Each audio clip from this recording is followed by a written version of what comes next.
नमस्कार दोस्तों, स्वागत है आपका हमारे YouTube चैनल ज्ञानकोश स्टडी पर। मैं अंकित कुमार। आइए शुरू करते हैं आज की क्लास को। टैली ERP 9 की आज की क्लास में हम डे बुक का सेकंड पार्ट पढ़ने वाले हैं। जी हाँ, लास्ट वीडियो में हमने समझा था कि डे बुक क्या होता है और डे बुक को कैसे देखेंगे। एक बार हम आपको थोड़ा सा इंट्रोडक्शन बता देते हैं डे बुक का। तो जब हम अपनी जर्नल एंट्रीज को वाउचर्स में लिखते हैं, विभिन्न प्रकार के अलग अलग वाउचर में एंट्री करते हैं, तो वाउचर में एंट्री करने के बाद हमारे मन में ये विचार आता है कि जो हमने एंट्रीज की हैं उन एंट्रीज को कैसे देखेंगे, या अगर किसी भी कारण की वजह से किसी एंट्री में कोई गलती हो गई है तो उस गलती को कैसे सही करेंगे। ये सारी चीज़ें देखने के लिए, सारी एंट्रीज को देखने के लिए हम डे बुक का प्रयोग करते हैं। डे बुक कहाँ मिलेगा? गेटवे ऑफ टैली में डिस्प्ले में डे बुक मिलेगा। तो हमने डे बुक को देखा भी है और डे बुक में आने वाली एंट्रीज को भी समझा है। आज हम डे बुक के पार्ट 2 को पढ़ रहे हैं, जिसमें हम सीखेंगे कि डे बुक में जो एंट्रीज दिखाई दे रही हैं उनमें हम कैसे बदलाव कर सकते हैं, या किसी भी एंट्री को कैसे डिलीट कर सकते हैं, या किसी भी एंट्री में कैसे बदलाव कर सकते हैं। जब हम डे बुक में जाते हैं तो ये कुछ शॉर्टकट्स हैं जो हमें दिए होते हैं, जिनकी मदद से हम डे बुक में काम कर सकते हैं। आइए चलते हैं, इन सारी चीज़ों को देखते हैं। यहाँ पर हम इसको मिनिमाइज करेंगे, अपने टैली सॉफ्टवेयर को ओपन कर लेंगे। डे बुक सबसे महत्वपूर्ण ऑप्शन रहता है। जो दिन प्रतिदिन हम एंट्री करते हैं उन एंट्रीज को देखने के लिए डे बुक का प्रयोग करते हैं। यहाँ पर हम वर्क इन एजुकेशनल मोड में जाएंगे और अपनी कंपनी को सेलेक्ट कर लेंगे। हम एक ही कंपनी पे काम कर रहे हैं, राम एंड सन्स के नाम से। राम लिखा तो आर से बनी हुई जितनी भी कंपनियां हैं वो यहाँ पर आ गई हैं। हमको राम एंड सन्स को सेलेक्ट करना, एंटर कीजिए। पूछेगा यूजर नेम हमने दिया है राम, एंटर कीजिए। पासवर्ड दिया है 1 2 और 3। 1 2 3 पासवर्ड के बाद जब हमने एंटर किया तो हमारी कंपनी खुल गई। इस कंपनी में हमने कई सारी एंट्री की है, मतलब वाउचर में कई बार एंट्री की है, अलग अलग वाउचर में एंट्री की है। वही यहाँ पे दिखा रहा है गेटवे ऑफ टैली में जो लास्ट एंट्री है आपकी वाउचर में वो 1 जुलाई 2020 की है। अब हम जाएंगे डे बुक में, तो आप देख रहे हैं गेटवे ऑफ टैली में आपको डिस्प्ले नाम का ऑप्शन मिलेगा। उसके लिए आप चाहें तो डिस्प्ले पे क्लिक कर दीजिए या डी बटन को दबा दीजिए, या एरो से नीचे आइए डिस्प्ले पर और एंटर कर दीजिए। इसमें डिस्प्ले मेन्यू आएगा और इसमें आपको मिलेगा सेकंड नंबर पे डे बुक ऑप्शन। चाहे तो आप एरो से नीचे आके एंटर कर दीजिए, चाहे आप डबल क्लिक कर दीजिए, चाहे आप फिर से डी दबा दीजिए, क्योंकि हर एक ऑप्शन के लिए कोई ना कोई अक्षर अल्फाबेट हाईलाइट रहता है। तो डे बुक के लिए डी हाईलाइट है। डी फिर से दबाएंगे, हम डे बुक में चले गए। डे बुक में पहुंचेंगे तो यहाँ पर जो भी तारीख है उस तारीख के अनुसार एंट्री दिखाई जाएंगी। तो यहाँ पर तारीख है 1 जुलाई, और 1 जुलाई को जो एंट्री हुई है तो एक ही एंट्री हुई है जो दिखाई दे रही है। हम यहाँ पे ऑल्ट के साथ F2 बटन दबाएंगे, पीरियड चेंज करेंगे। मतलब पीरियड का मतलब एक समय है, शुरुआत से लेकर एंड तक का, स्टार्टिंग से लेकर एंड तक का, जिस पीरियड के बीच में होने वाली सारी एंट्रीज वाउचर के यहाँ पर दिखाई देंगी।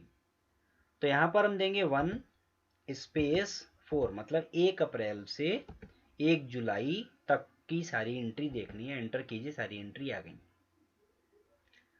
अब हम इसके बारे में तो पहले ही पढ़ चुके हैं। डिटेल है, डेट है, पीरियड है, चेंज वाउचर है पार्ट 1 में। आज पार्ट 2 में हम ये नीचे दी गई कुछ शॉर्टकट कीज को पढ़ेंगे। जैसे पहला है क्विट। आपको ध्यान रखना है कि जिस अल्फ़ाबेट के नीचे डबल अंडरलाइन है, उसको कंट्रोल बटन के साथ प्रेस करना है, पहले कंट्रोल दबाना है फिर क्यू दबाना है, तब काम करेगा। और जिसके नीचे सिंगल अंडरलाइन है उसके लिए ऑल्ट बटन के साथ उस अक्षर को प्रेस करना है। अगर हम डे बुक से बाहर जाना चाहते हैं तो कंट्रोल के साथ क्यू दबाइए, आप बाहर आ जाएंगे। फिर डिस्प्ले में जाएंगे, फिर ऑल्ट F2 के साथ फिर पीरियड बदलेंगे, तब जाकर हम यहाँ पर इसको दोबारा से देख पाएंगे। अब बात आती है अल्टर की। अल्टर के लिए एंटर है, मतलब इतनी सारे जो बाउचर की एंट्रीज हैं इनमें से जिसको भी आप बदलना चाहते हैं उस बाउचर पर जाइए, उस एंट्री पर जाइए।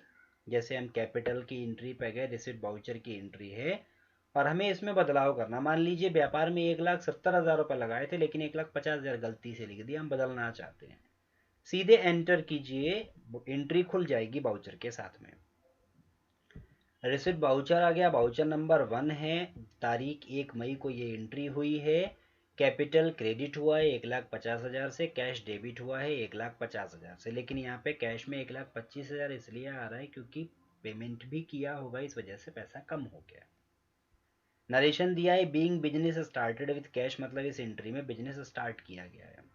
हम क्या करेंगे, एंटर करेंगे, कैपिटल पे आ गया, एंटर करेंगे, 1,50,000 की जगह पे 1,70,000 करना है। 1 स्पेस 70, या स्पेस मत दीजिए, 1,70,30, एंटर कीजिए, 1,70,000 हो गया। आप देखिए पहले आ रहा था 1,25,000 कैश डेबिट में, अब आ रहा है 1,45,000, मतलब 20,000 तुरंत बढ़ गए, तो यहाँ पर कैश बढ़ गया।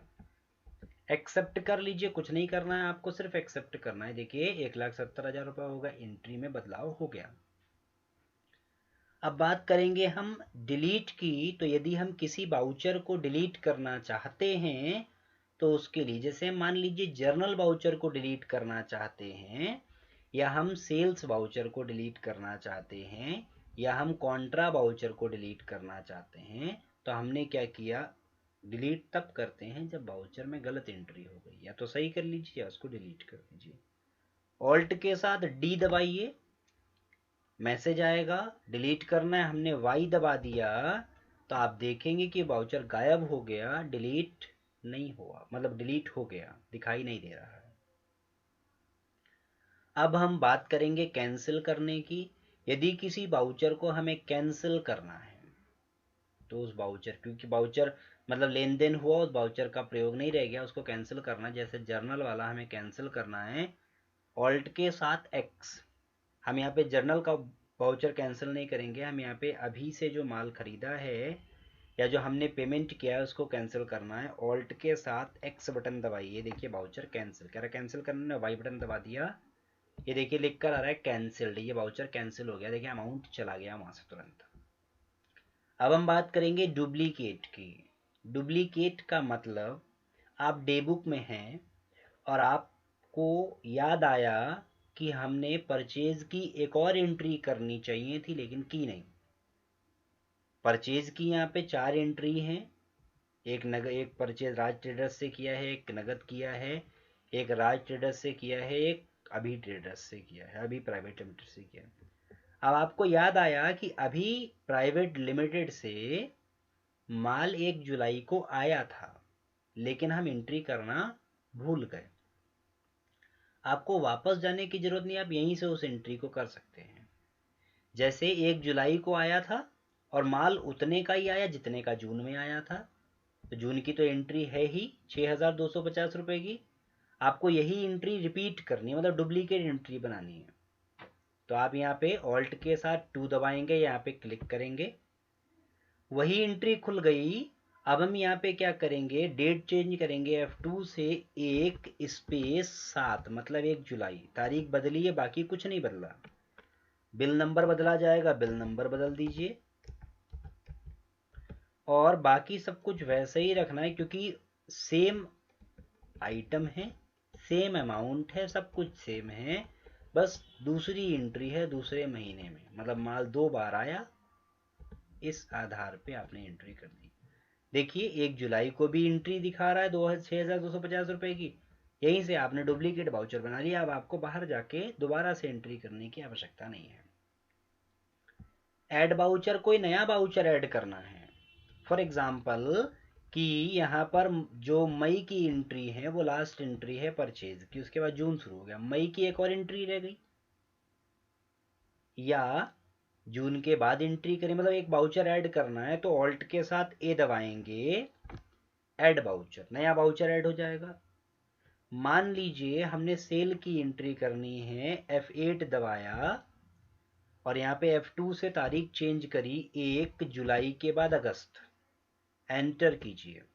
यहाँ पे बिल नंबर दे दिया, यहाँ पे बिल नंबर दिया हमने, बिल नंबर के बाद एंटर कीजिए, पार्टी कौन है, मान लीजिए हम डेबिटर को बेच रहे हैं, उत्तम डेबिटर को बेच रहे हैं, ये डिटेल हमको भरनी है, इसके बारे में हम सीख चुके हैं। सेल्स बाउचर है, किस आइटम को बेच रहे हैं, हम यहाँ पे बेच रहे हैं रेड चिली पाउडर, हमारे पास 80 पैकेट है, यहाँ पे देखिए 80 पैकेट दिखा रहा है, ये देखिए हम बेच रहे हैं उत्तम को कितने, 10 पैकेट। अभी उत्तम से पैसे लेने हैं 12,500, यहाँ पे करंट बैलेंस दिखा रहा है। अब यहाँ पे 10 पैकेट दिए 30 रुपए के हिसाब से, 300 रुपए के हो गए, तो अब हो गए 12,800 रुपए। एंटर करके हम इसको एक्सेप्ट कर लेंगे तो ये देखिए 1 अगस्त की एंट्री हो गई, नया वाउचर ऐड हो गया, परंतु आपको यहाँ पे दिखाई नहीं दे रहा है। वो क्यों? क्योंकि पीरियड चेंज करना पड़ेगा, क्योंकि पीरियड तो जुलाई तक का है, तो जून अगस्त की एंट्री कैसे दिख जाएगी। पीरियड चेंज कीजिए 1 अप्रैल से 1/8, एंटर कीजिए, देखिए 1/8 की एंट्री उत्तम ट्रेडर्स की सेल की 300 रुपए की एंट्री आ गई, नया बाउचर ऐड कर सकते हैं। इसी प्रकार हम इंसर्ट भी कर सकते हैं, जैसा ऐड बाउचर का काम है वही इंसर्ट का है। अंतर ये है कि ऐड बाउचर करेंगे तो ऐड बाउचर किसी भी तारीख का कहीं पर भी ऐड हो जाएगा, आगे पीछे किसी भी तारीख का। इंसर्ट में क्या है कि जैसे हम मई के महीने के बाद इंसर्ट करना चाहते हैं, जून के महीने के बाद इंसर्ट करना चाहते हैं, तो उसके हिसाब से काम ऑलमोस्ट एक ही जैसा करते हैं। रिमूव लाइन, जैसे कैंसिल बाउचर वाली लाइन नहीं दिखानी है हमको, ऑल्ट के साथ आर दबाएंगे, देखिए कैंसिल बाउचर वाली लाइन चली गई क्योंकि वो सेलेक्टेड थी। तो किसी भी लाइन को नहीं दिखाना है। रिमूव का मतलब हमेशा के लिए डिलीट नहीं होगी, जब आप नहीं देखना चाह रहे हैं ऑल्ट आर करिए, देखिए एक एक करके सब छुप जा रही हैं, हाइड हो जाती है रिमूव का मतलब। और वापस लानी है, रीस्टोर लाइन है, ऑल्ट के साथ यू, देखिए 1 बाय 1 सारी एंट्री वापस आ जाएंगी, जो रिमूव की गई है वही रीस्टोर होंगी, डिलीट की गई रीस्टोर नहीं होगी। आपने यहाँ पर एंट्री को ऑल्ट के साथ आर से रिमूव कर दिया, एक एक करके सारी एंट्री रिमूव कर दी। अब आप ऑल्ट के साथ यू दबाते हैं तो 1 बाय 1 ये रिमूव, 1 बाय 1 रीस्टोर हो रही है, एक एक करके आ रही है। हम चाहते हैं सब एक साथ आ जाएं, तो कंट्रोल के साथ यू सारी आ जाएंगी। अभी जो एंट्री सेलेक्टेड है वो कैंसिल वाली एंट्री सेलेक्टेड है, स्पेस दबाएंगे तो डार्क सेलेक्ट हो गई, मतलब ये एंट्री सेलेक्ट हो गई। हम स्पेस बटन से एंट्री को सेलेक्ट कर सकते हैं, और डबल अंडरलाइन है स्पेस, मतलब कंट्रोल के साथ स्पेस दबाएंगे सारी एंट्री सेलेक्ट हो जाएंगी, एक साथ रिमूव कर सकते हैं, ऑल्ट आर, वापस लाना है ऑल्ट यू। इस प्रकार से हम इसके जो एंट्रीज है डे बुक में, इनके साथ बदलाव कर सकते हैं, इन ऑप्शन को प्रयोग कर सकते हैं। तो यहाँ पर हमने इन शॉर्टकट कीज को देखा है, समझा है, डे बुक के साथ काम किया है और इन चीज़ों को देखा है। यहाँ पर डे बुक का हमारा जो काम है वो कंप्लीट हो गया है, ये सारी शॉर्टकट्स के बारे में हमने आपको समझाया है। यदि किसी शॉर्टकट में या किसी भी टॉपिक में आपको समस्या हो, आप कमेंट बॉक्स में कमेंट करके ज़रूर बताइएगा। मिलेंगे अगली वीडियो में नए टॉपिक के साथ में, तब तक के लिए नमस्कार।